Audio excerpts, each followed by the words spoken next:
29th, 2026. I'm Derek Moore. I'm your bookish beach bum.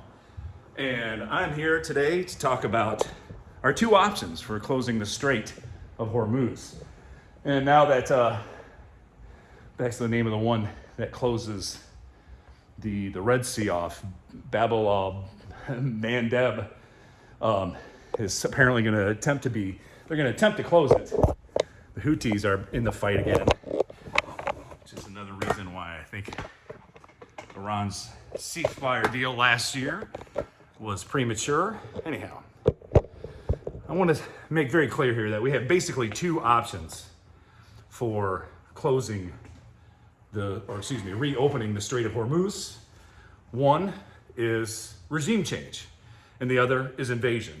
And with now apparently some 13,000 ground troops planned embarking to the region, it does appear that an invasion force is likely. It may, of course, just be, and I really like this strategy, when you go to the negotiating table, I talked a lot about this in my last video, when you go to the negotiating table, you want to have all the cards in your hand, okay? And you want to play the strongest hand that you have. So you want to put the fear of God into them. Remember that regime change is essentially about victory. It is about killing as much of the ruling class, mowing down that pyramid of the leadership until you get to the level of people who all want to make an unconditional surrender to us and adhere to the terms of surrender in order to save their own skin. If you do not have a willing accomplice with this, if you do not have the other side willing to do this, then you have not got victory, okay? And so it is my opinion that we ought to pursue regime change, not merely invasion and holding and occupying territory. That is not our objective, okay? As I mentioned in my last video, America can weather the energy crisis far better than any other nation out there. And it actually hurts our main enemy. I always make the point that for Israel, Iran is merely the major, or is not merely, Iran is the existential crisis for Israel. But for America, Iran is just a front, another front in an ongoing Cold War with Russia and China.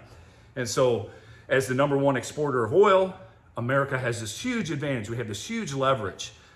Certainly, Russia will start trading oil to China, but nevertheless, us taking over and being able to I do not want to take over Iran, don't get me wrong. Getting an unconditional surrender so that way we can then enable the Iranian people, 90% of whom, well, perhaps not 90%, 80% are either apathetic or very much dissidents. They disagree heavily, strongly against this regime. Remember, there's 92 million people in Iran, but about only 1 million of them are oppressing the rest of them. So it is my opinion that before we send one more soldier to die on that godforsaken soil, that we do everything that we can to affect regime change, which in my estimation should be the number one primary objective in the whole thing. If you do not get regime change, then that regime will merely say, hey, we outlasted the best military that the world could throw at us. We won. And they will go right back with even more vehemence, with even more audacity. And they will have learned from this as well. And not to mention that America's powerful prestige will be inherently hampered for a long, long time. So what I actually want to do today is I want to read you this article from Iran International, which is a website that I discovered only since the bomb started dropping. It is intl.com. And this is an article from March 4th. I'm surprised I missed it because I've been trying to read everything that they've been posting. But this was the day that I posted my last video, which you much cast. I really think that the last video is very, very important. But this article is titled "The Tipping Point: How Regimes Really Collapse" by Arash Sohrabi from, again, Iran International. That is intl.com. This is a March 4th article in which Arash writes, in history, authoritarian systems usually fall twice. First, psychologically, when fear breaks, then politically, when the men with guns hesitate. Iran's recent shocks look less like a single crisis than a classic collapse sequence unfolding at speed. The decisive moment in a regime's collapse is often not the formal end, but the tipping point before it, the moment when the state's aura of inevitability breaks. Borders may still be guarded, television may still broadcast, officials may still issue decrees, but something more important has changed. The system no longer functions with confidence. That pattern runs through all of modern history. Regimes die when authority thins out, and the forces meant to preserve the system begin to hesitate, fracture, defect, or simply wait. In Russia in 1917, the monarchy's fate was sealed not only by crowds in the streets, but by the refusal of troops and Cossacks to suppress them. In Iran in 1979, the Shah's regime effectively ended when the armed forces declared neutrality.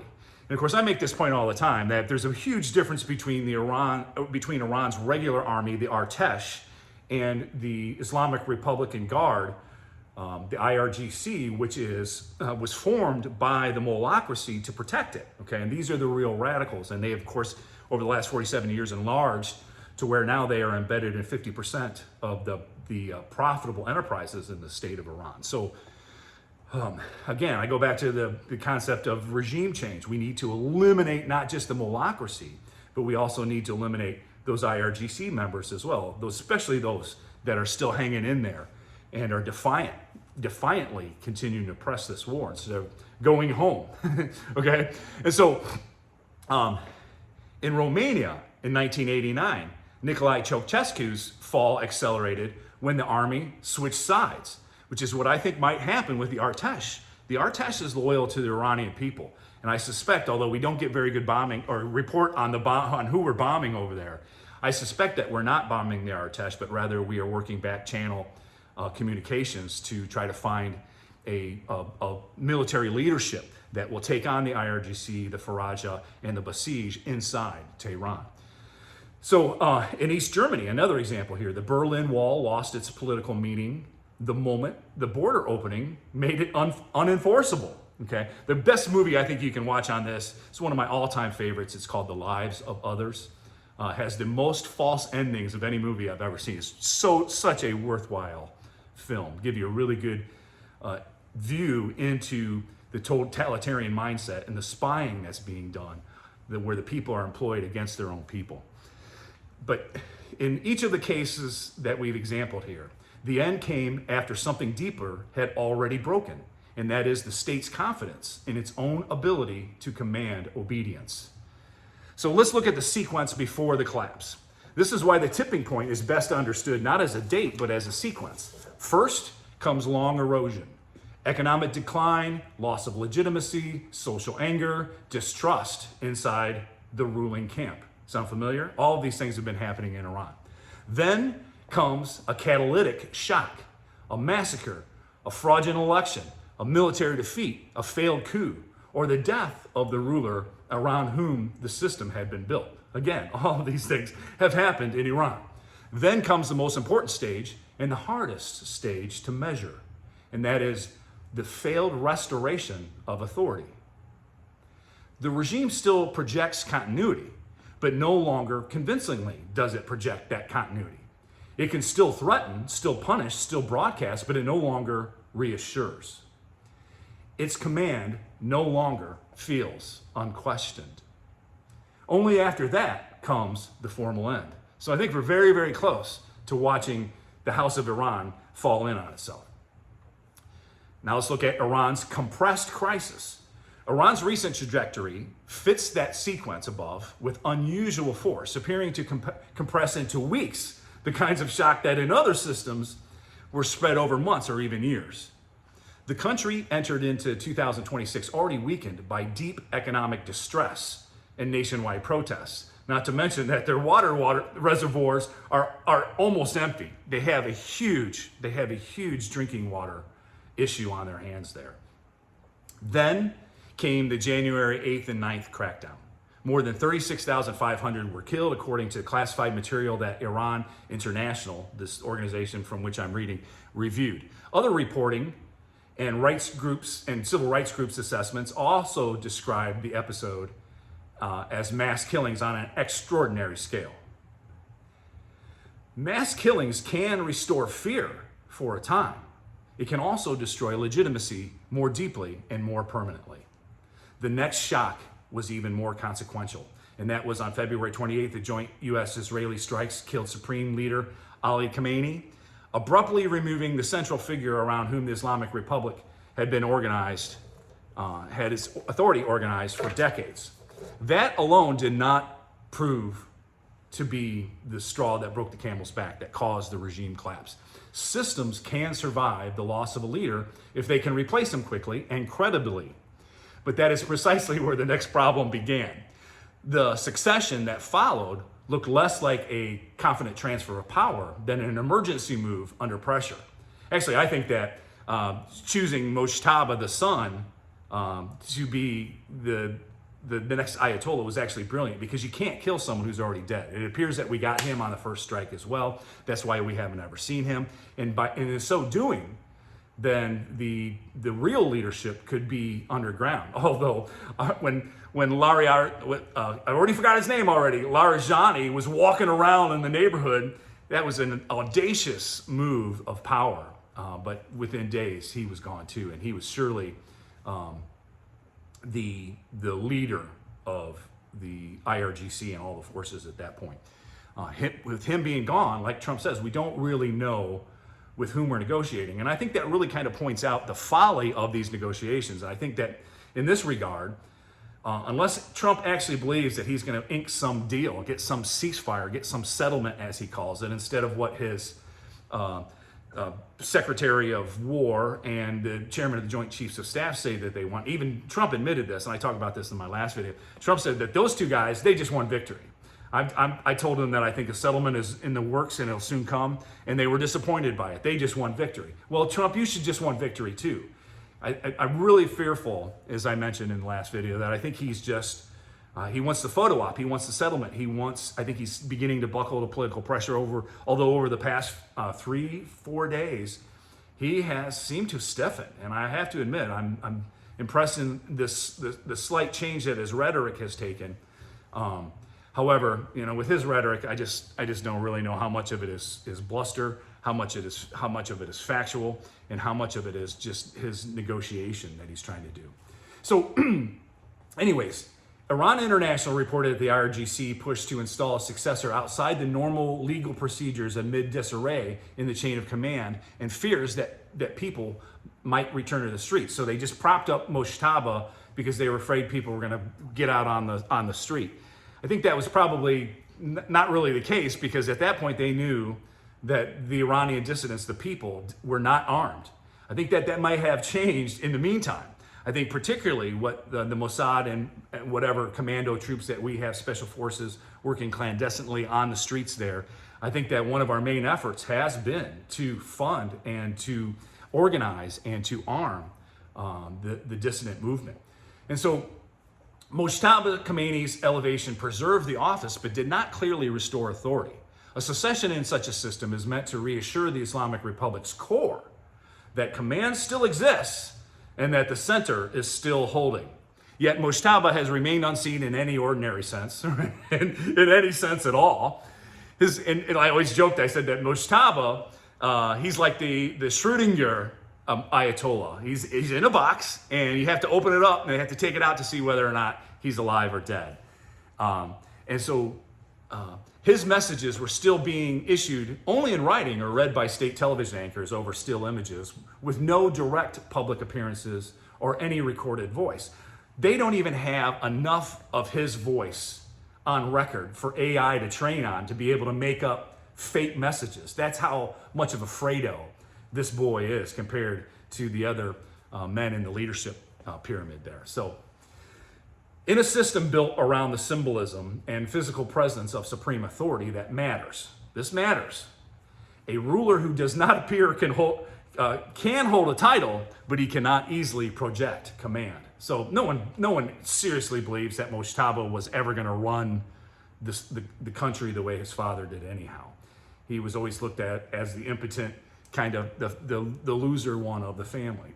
He never had anything on his resume of any note whatsoever. He wasn't even the head of one of the madrasas. He was merely a teacher there. And the only thing that they have him on record, and this is kind of one of the funny inside jokes in Iran, is that the only thing that they actually have as a recorded voice of his is when he said, there will be no class next week. And so you can imagine how much fun they're having with that. Hey, call me when you have no class. So Mojtaba is a non-starter. So in other words, that in turn changes how the growing centrality of the Revolutionary Guards should be read. If the IRGC now appears to dominate more of the state, that does not necessarily mean that the system is somehow stronger. It may mean just the exact opposite, that the wider governing structure has hollowed out and power has narrowed to its most coercive core. And even that core shows immense signs of strain.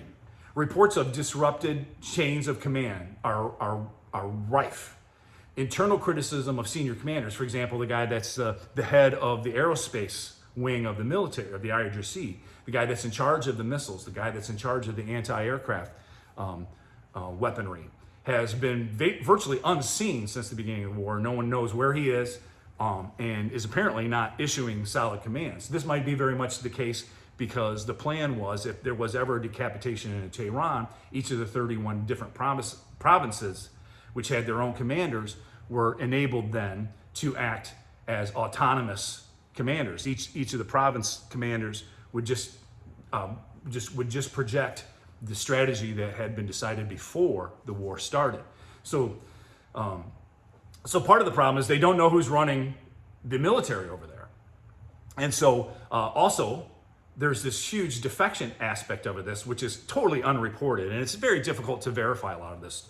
But there's a lot of personnel that are failing to report to the bases. And would you, if you saw how many of them were being bombed, as well as there are across the globe diplomats who are seeking asylum, who do not. Trump said that all the diplomats and all the embassies of Iran should defect and they should ask for asylum of their host countries.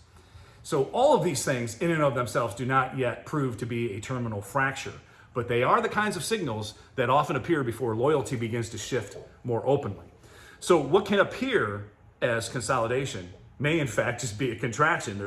There's fewer and fewer people strangleholding harder and harder and harder, and at some point that power is just going to slip through their fingers.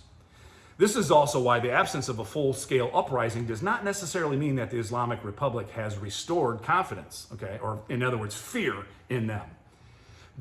In collapsing systems, people do not always move at the first sign of weakness. Here we are with a little praxeology, a little marginality to think of here. They wait until the right moment occurs. They wait until repression looks less certain and until command appears thinner. This is why it's so very important that the Mossad has been wiping out Faraja and Basij checkpoints on the streets of Tehran. If we can make, as it's been reported, members of the Basij and the Faraja hide and sleep in their cars under bridges in the night, then the populace will become less afraid of them. And so when the repression looks less certain, when command appears thinner, then the people will believe that the next confrontation may end up differently from the last. The decisive moment often comes not when society becomes angriest, but when security forces are no longer sure that they can, should, or will do what they did before.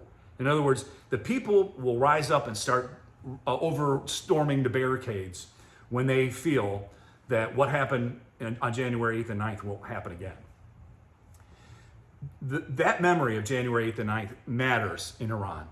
January showed what happens when the state still has a functioning command structure and is prepared to kill on a massive scale. But the present moment is not January. The command structure has been hit. The top leadership has been decapitated. The succession has not visibly restored confidence, in it. The war has intensified military, political, and fiscal strain.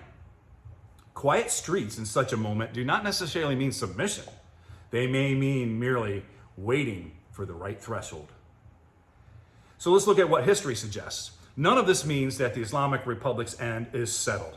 Regimes can survive extraordinary shocks, especially when coercion remains lethal and opposition forces lack a unified organizational center inside the country. I sure hope that, like I say, Israel knows better than America does what the stakes are here.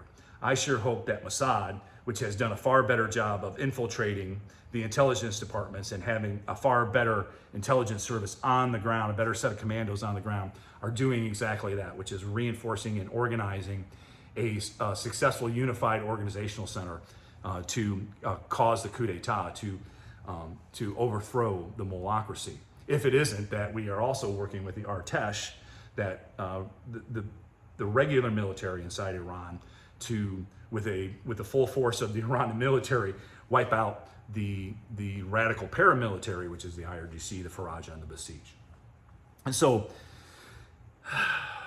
history does suggest a useful distinction. A system is often most vulnerable when it has been reduced to force alone. If all you've got is force, then that means that that there's only one last thing that you're going to lose. That is often the stage at which the outer signs of continuity become misleading. The offices still function, orders are still issued, missiles may still fly, but the wider architecture that gave those acts political meaning has begun to fail. The question is no longer simply whether the Islamic Republic still exists on paper. It does. The more important question is whether it still functions as a regime in the full sense. That is, with authority that travels clearly. In other words, that you can get the word out that we still have stranglehold on the people. In other words, loyalty that holds under pressure, and institutions that do more than keep the violence in motion. History suggests that when those things begin to fail together, the tipping point is no longer far behind. I really do think that we're reaching are nearing the tipping point in Iran. And again, I want to emphasize, as someone who's lost servicemen in wars where there were better alternatives, I just don't think we need to turn the Strait of Hormuz or Karg Island into a kill box for American infantrymen and Marine Expeditionary Forces. I think that we just keep pounding away at the regime. We just keep killing as much of their ruling class until we wipe them all out, and a new ruling class that's willing to give us what we want, which is unconditional surrender, peace, elimination of their missile capacity, their nuclear weapons, their support for proxy terrorist regimes. And of course, they've got to stop they've got to stop holding hostage the straits, through which a large percentage of the world's oil goes. And so I think now that we need to add, in my other videos, I talk about the 5 terms of surrender that I think we need to add a 6th one, which is that they lose the lower province of Hormuz, which should be governed by countries that ship and receive oil through that strait. So anyways, I think politics is the art of the possible, and I think it is very possible to eliminate all the political leadership. And here's another thing too, is that if we leave these radicals living in Iran, they're likely just going to have a diaspora of terrorism throughout the nation. So I think that we need to keep bombing and eliminating the IRGC, and by all means, the Iranian ruling class. One of the things that I thought would have been really smart is when we started hearing reports that Iran's parliament was going to pass a law to charge a toll for every ship of $2 million that went through the Strait of Hormuz. I think that if we'd have been smart, we should have said, because we can designate them as enemy combatants because they are the ruling class, we could have designated that Parliament, if they were going to enact this law, we were going to wipe out that whole building and everybody inside it. And we could have given those that did not want to vote for this, we could have given them fair warning, which says, hey, if it looks like the vote, they whip votes the same way we do. They know which way the wind is shifting there.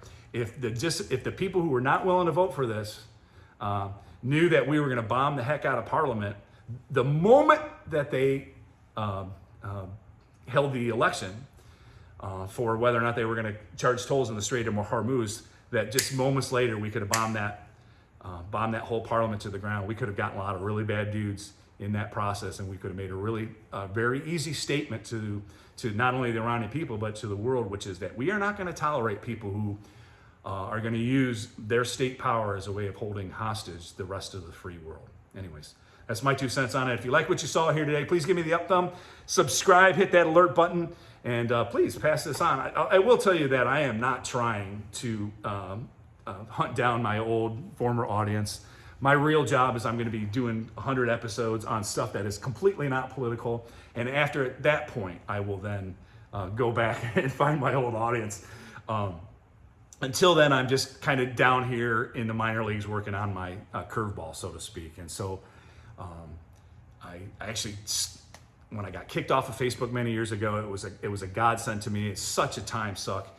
And when the war broke out, I set up an X account for the first time, and was disgusted at myself at how much time I wasted just scrolling through that. So when I cleared out all my cookies and I lost my username and couldn't get my password back on, I was in some ways relieved. So I'm just doing this for posterity's sake. I just want to make sure that what I, because that's the other thing, is I've spent so much time reading on this stuff that so much of what I've read and researched is about to become totally obsolete. And so I might as well use it while I have it and share it with you as much as I can. So anyways, God bless America. Godspeed, y'all. Take care.